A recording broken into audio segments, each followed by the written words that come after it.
video blog.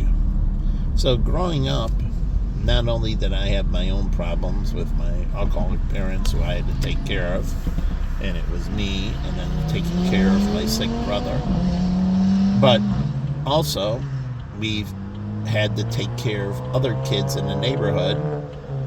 Basically, Brian and Jimmy Galinky, they stayed with us, but also kids in the neighborhood, my brothers and sisters' friends, would come over and eat our food. And my mother, because we didn't have any money, and they're eating the food we have, and my brother and sister and that did. They didn't steal it. They just let them. And I ended up having to eat cheese sandwiches, which I eventually liked. I was hoping there'd be some protein meat. But again, we had jam sandwiches, 2 pieces of white bread, and mainly Wonder Bread, with a piece of cheese in between. Or when there was no cheese, there was no meat, no cheese, then we just did jam sandwiches, we call them. You take 2 pieces of bread and jam anything. We had mayonnaise sandwiches. And I got growing up putting mayonnaise between 2 pieces of bread and eating it. And that's what we ate. And we were providing for others. And my mom also put a lock on the phone. So you couldn't use the phone. You had to have a key and unlock the phone. So I didn't grow up using the phone.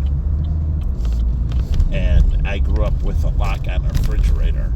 And then eventually, and I hate cereal companies, they use the same old box, they use the same old material, and it doesn't close, and I had to pull cockroaches out of my cereal.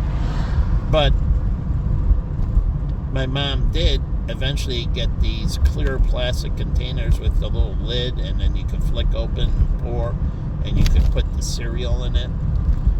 So eventually I didn't have to do that anymore, because it was either pick the cockroaches out or throw out the cereal, and I wasn't throwing out the cereal because we didn't have food.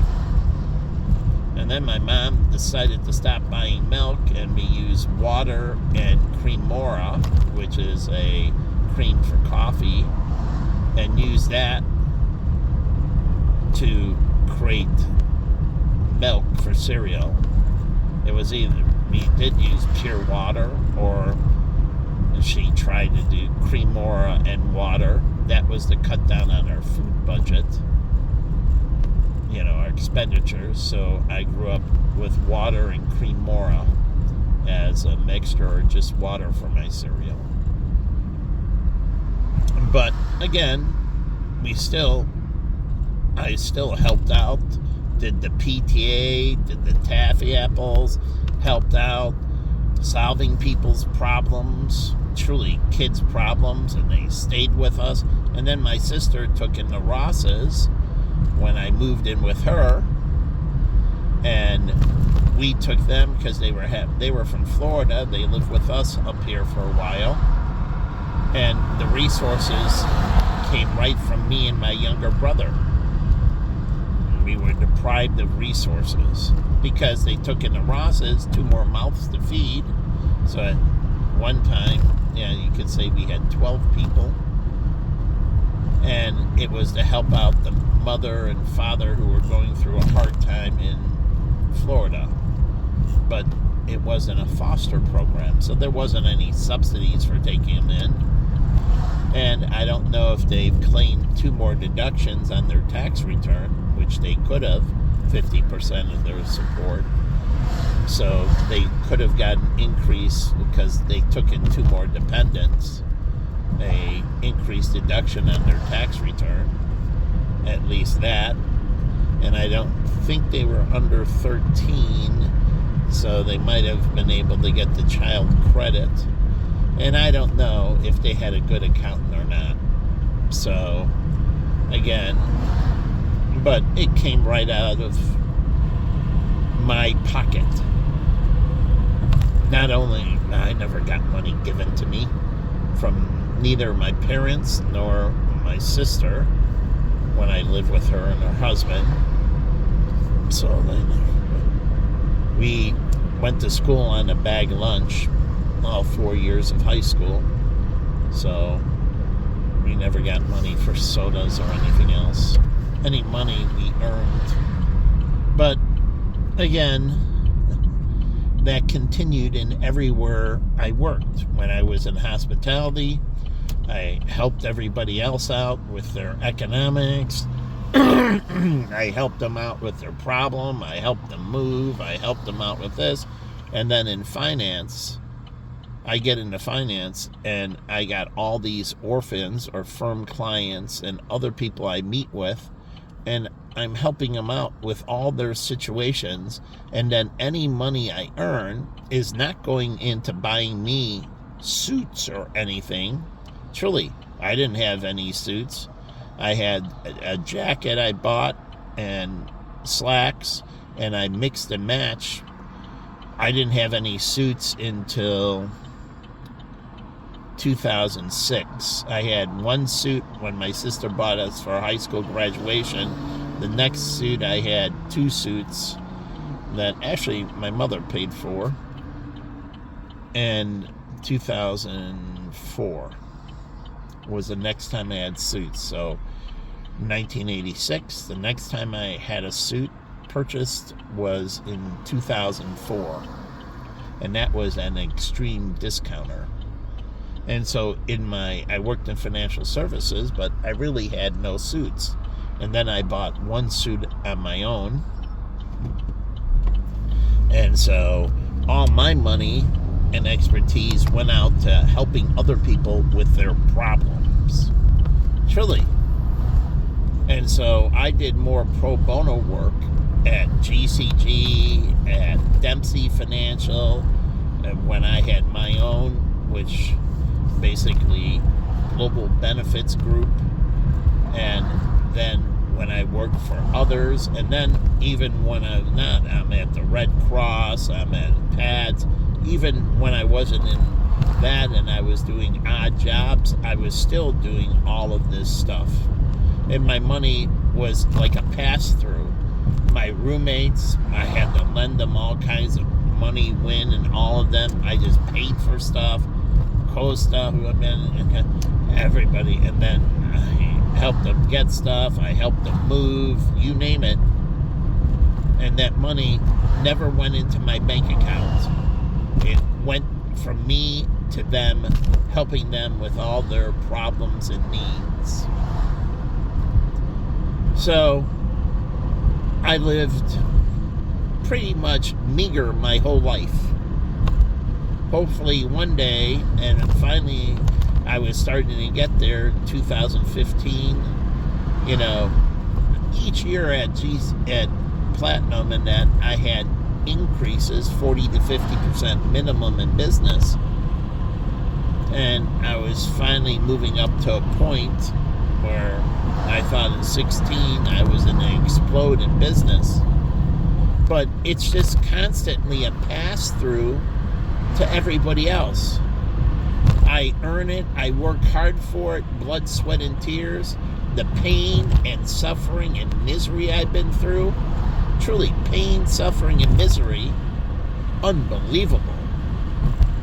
And it just passes on through. Everything I get right through to everybody else, and I don't get anything for it. No matter how hard I work, no matter how much I do, it just goes to everybody else. Nothing for me. Nothing for my life. And then not only you've terrorized me my whole fucking life, I gotta stay with getting picked on and everything else. From elementary school, high school, I gotta deal with all that issue. And then I gotta deal with everybody else's fucking issue. When do I get time for just me? Meaning I have the resources and I can do what the fuck I want whenever the fuck I want. But it's just a pass-through so you can live a larger life. It's all about you. It's all about national security, or it's about the country, or it's about the world, or it's always about somebody else. They rip me off at fucking Popeyes. They rip me off at fucking Wingstop. They have people threatening me at Wingstop. They treat me like shit when I go into places, constantly making me repeat myself, serving me like fucking garbage, treating me like fucking garbage. And it's always all about them and what they need. Oh, the Ukraine, oh, the Palestinians, oh, the North Koreans, and so on. And it's always about somebody else suffering something. And never about them. And now you can understand God's standpoint. Or watching Jesus. It's always about them. Everybody else dying on the cross for them. And God giving. It's always about your problem. Your problem. And then you spit on them and you treat them like shit, just like you do to me.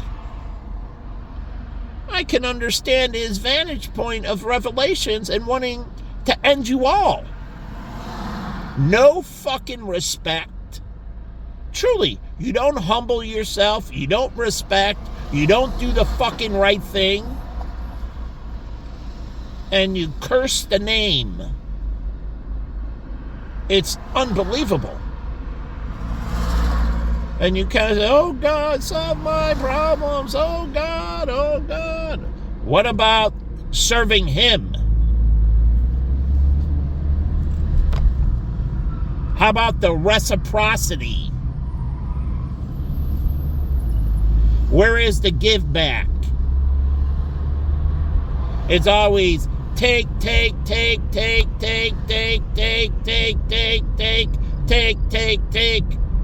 Where's the reciprocity? Where is the give back? Truly. So, I don't understand any of this. And it's been the same way in my life. At Mutual, do you know how many people MetLife and that? I gotta help them, all the people that work with me. It's not only external. I help everything. And you're like, oh, I have a Jewish guy, Sal, who I knew from GCG, who worked for the Heritage Group. He comes and meets with me. He's like, yeah, I'm not. So I give him avenues so he can make money in his financial planning. Or Bressler or many others. They're both Jewish. And many others that I sit down and I have to help them out with all their, like John next to me, he's Jewish, help them out overcome their incompetence, help them out solve their problems with their illustrations, or help them find networks to get business and everything else. And I'm helping everybody in every office from GCG all the way forward.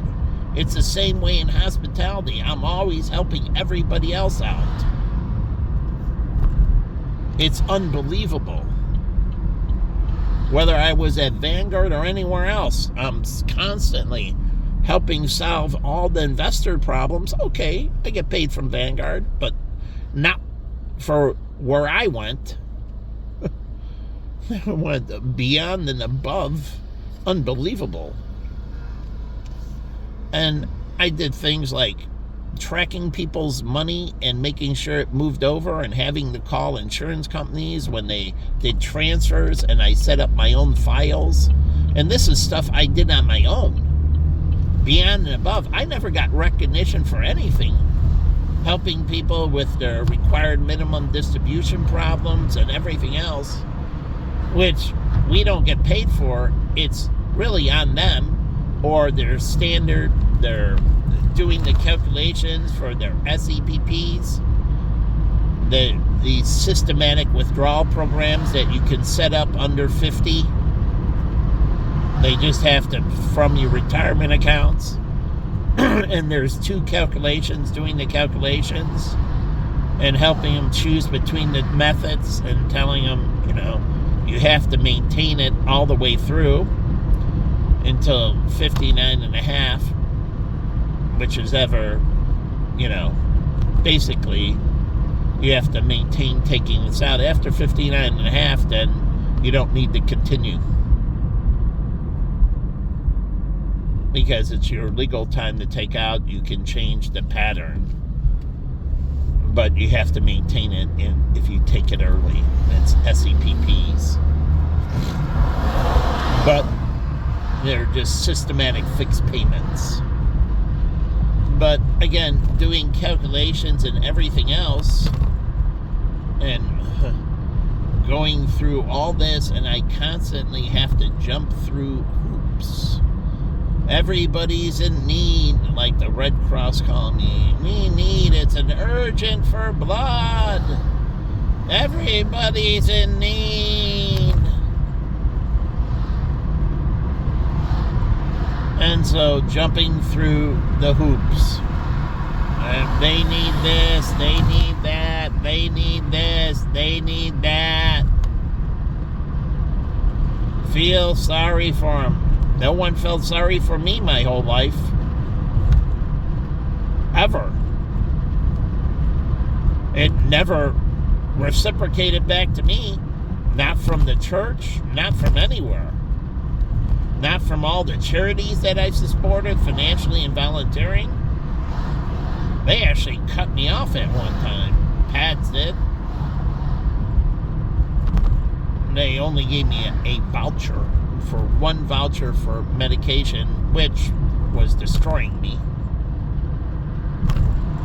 But again, like Planet Fitness, I get kicked out of multiple times, or Starbucks, over 100 different restaurants. Always depriving, always belittling. It's like Selkie, I help him out with his dental programs, do his resume, post it, pay for. It goes on and on and on. I'm just naming all over the place. And it's always about everybody else, what they need, their right to tailgate. And it's all about their rights. It's the rights of the LGBTQ. It's the rights of people to abort. It's the rights of people to do this. It's the rights of people to kick me out of places. It's the rights of people to backtalk to me and belittle me and spit on me and do all this. It's all about their rights to do me horrible things. We gotta stand up for the tailgaters and the leg shakers and all the abusers. It's their right to fuck you over. It's their right to stand against you. It's their right to do horrible things. It's their right to lie to you, to cheat you, to deprive you, to threaten you with guns, to hit you with their cars, to beat you up in their streets, to do all this. It's their right. It's their rights for sanctuary cities and immigrants to fucking attack you and blacks to attack you and everybody, whites, Asians. It's their rights to fuck you over, to threaten to hurt you, to beat you, to deprive you, to lie to you, to steal from you. It's all their right. It's their right to treat you like shit. It's their right to not clean the bathroom. When you go into Chinatown, there's fucking hair. The place just opened. The bathroom's not clean at the Starbucks. It's their right to be incompetent at their job. It's their right to fuck you over. It's their right to charge you 36% or more on your fucking credit cards. It's their right. It's their right. It's their right to come after you. It's their right. It's their right. It's their right. What about me? And the same which God thinks. What about me? What about my rights? What about my existence? You don't see it. I see it. I get disgusted with Jesus having to go to the cross. The Old Testament makes me puke. The New Testament makes me puke. How fucking piece of shit men are. And it's always about their right to do evil, their right to do this, their right, their right, their right, their right, their right. Well, I think about, how about God's rights? How about my rights? But it's always about their rights. So you're a bunch of narcissistic fucking pieces of shit. Truly. And this is why I tell you, most of you all burn. Very few people have ever made it to heaven. You're fucking pieces of fucking no good. Fucking you don't appreciate anything. The Bible starts off with Genesis. Why does the Bible starts off with Genesis? So you can understand of all of what God has done for you. That's why it starts with Genesis, the creation of man, the beginning of everything before man was created. All of what God has done for you. And then you do blasphemy, you speak against, you betray, you stab in the back, you spit on, you disgrace. So I come from a different vantage point. I don't think you should have these rights.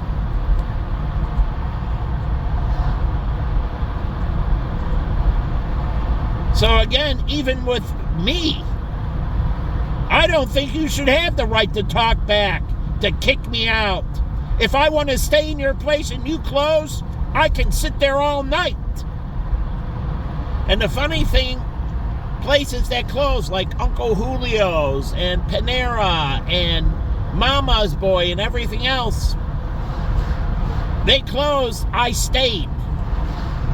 We go into Tucson, all the restaurants, they closed, I stayed. Everybody else left, but I didn't have to get out. And they used to say, even if you could just stay whenever you're done, Mike. We got to clean the back of the house. We got to do all these things.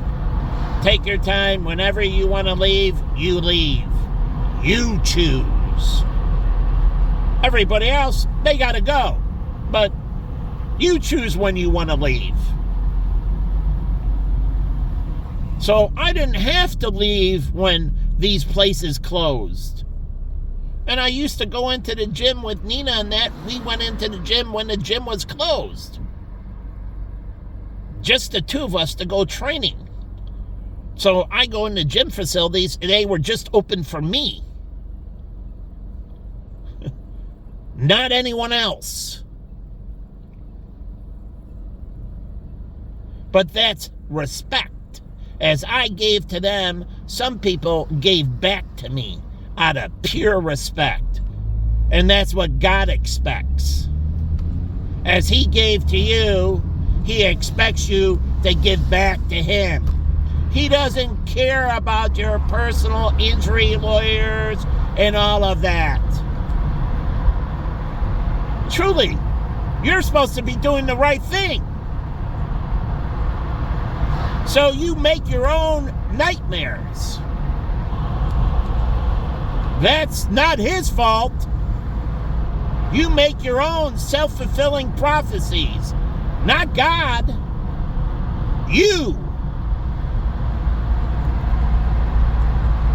And then somehow you spit on Him and spit on me. And you make your own self-fulfilling prophecies. Your own fucking nightmares. So, I don't get it. How do you have these rights? You don't have these fucking rights. In the long run, you have to pay the piper, and you will die. And you'll find out you never had those rights. And you'll be put to waste where you belong. So you keep on thinking you have these rights. And I keep on telling you, you don't. That's what Satan believes. I have these rights. I'm the takeover of heaven. I'm going to do a coup. And I'm going to succeed you. As God said to me, and I'll give you internal, that there'll be no coup. There is no succeeding you or removing you. When you make this announcement in 2016, that it's it, because anything you do is in response to destabilize me. You already done it my whole life. But once endowed, never removed. It just shows how fucking wicked you are. That's all it showed with all the people with Jesus. It showed that Satan, how wicked he was in the cave. So again, it just shows how fucking evil you are. So you just show constantly how filthy, deceitful, backstabbing, low-life pieces of fucking garbage that you are. That's all you do. You constantly strip me and disrespect. And you constantly, my need. Get off your lazy fucking ass. And my brother used to say this, who wasn't very religious his whole life. He said, God likes those that help themselves. Oh yes, the good works in the Bible. The good works in the Bible. And faith is dead without works. And I pulled that out. And constantly showing you through the Old and New Testament. And my brother used to say it all the time. God likes those that help themselves. Yes, he does. So when do you start relying on yourself? Revelations is supposed to tell you it's dropping down to you, and you better be self-reliant. So you better start making the right choices, and when you fuck up, repenting and adjusting. And me and Jennifer Kim used to talk about this all the time. Self-reflecting, adjusting, overcoming your difficulties. Start being self-reliant. So again, truly, finding the resources, and I gave out all these books, all this stuff, and I was already doing it way before Harvest or anyone.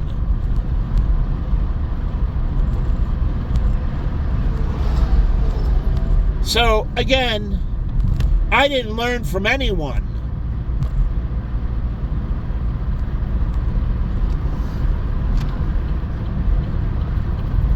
So when is it about me having to be able to accumulate wealth, to be able to pick and choose what I want, when I want it, how I want it? Being able to make choices for my own life, where I want to live, how I want to live. Where is my individual self-destiny? Where is my independence? Where am I given my free will? Because in all these businesses, I got to sit there at Baja. I set up everything with 4 cops perfectly 2 Hispanic, 1 black, 1 white. I put everything together, and then I gotta listen to you scream at me, you're racist, you're this, you're that. What the fuck do you mean? I jumped through such great hoops, it's unbelievable. But everybody's crying and everything else, that everybody should have everything. It's like little kids growing up. I didn't cry. I didn't pout. And you stole my shit as a little kid. I get 1 new bicycle in my childhood and it gets stolen. And then you steal my bicycles at Arizona. You hit me. I mean, it just goes on and on. And it's all about your rights, your rights, your rights, your rights, your rights, your rights. How about my rights? How about my self-defense? How about my rights to have a life of peace and tranquility and harmony? And my needs being filled? And my wants being filled? How about my life? Because it's always about your life. And then if it isn't here, it's somewhere else. It's Africa. I grew up in Somalia with the comb and all the starving people in Somalia. Well, when you choose shit representatives, leaders, and at least the Black Economist said it, it's black leadership's fault. You chose pieces of fucking garbage.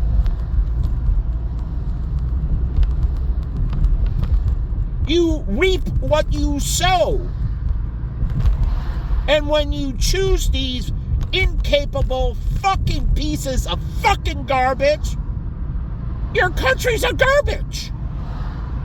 Your people are garbage. You made the wrong fucking choices.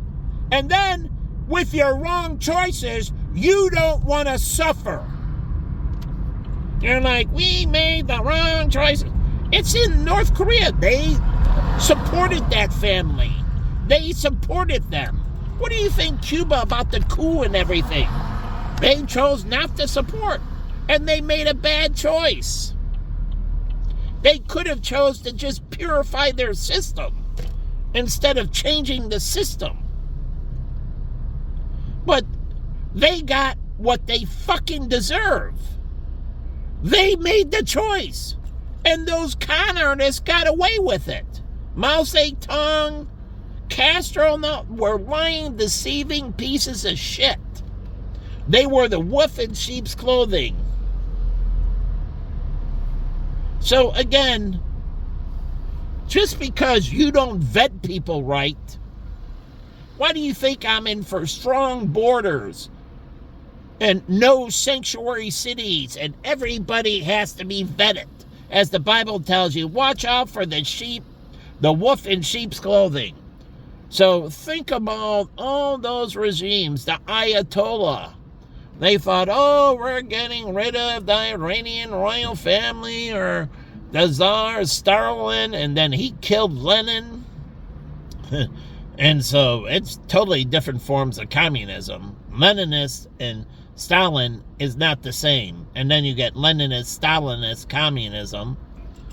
But they had different forms. But the whole point is, you constantly get these wolves over and over and over and over and over and over and over and over again. So I put out the Gamma model. Again, all these models of auditing and purifying the system. And eventually, when are you going to smell and have a come to Jesus moment? Where you're going to vet people properly. And when people don't do their job properly, you're going to punish them. Verbal warning, 2 writtens, 3rd, you're fired. That's 4 warnings. But you give corrective action because you take on an obligation. You fucked up on hiring them. So, just like I did, so I have to do everything to help them try to make it. They end up firing themselves through their incompetence. I don't fire them. They fire themselves. And I've told people, I'm not firing you. You fired yourself. You chose not to. I gave you the resources. I helped you. I guided you, just as God did. You condemn yourself. He gave you the resources and the guidance and everything else. You chose not to. It is all upon you.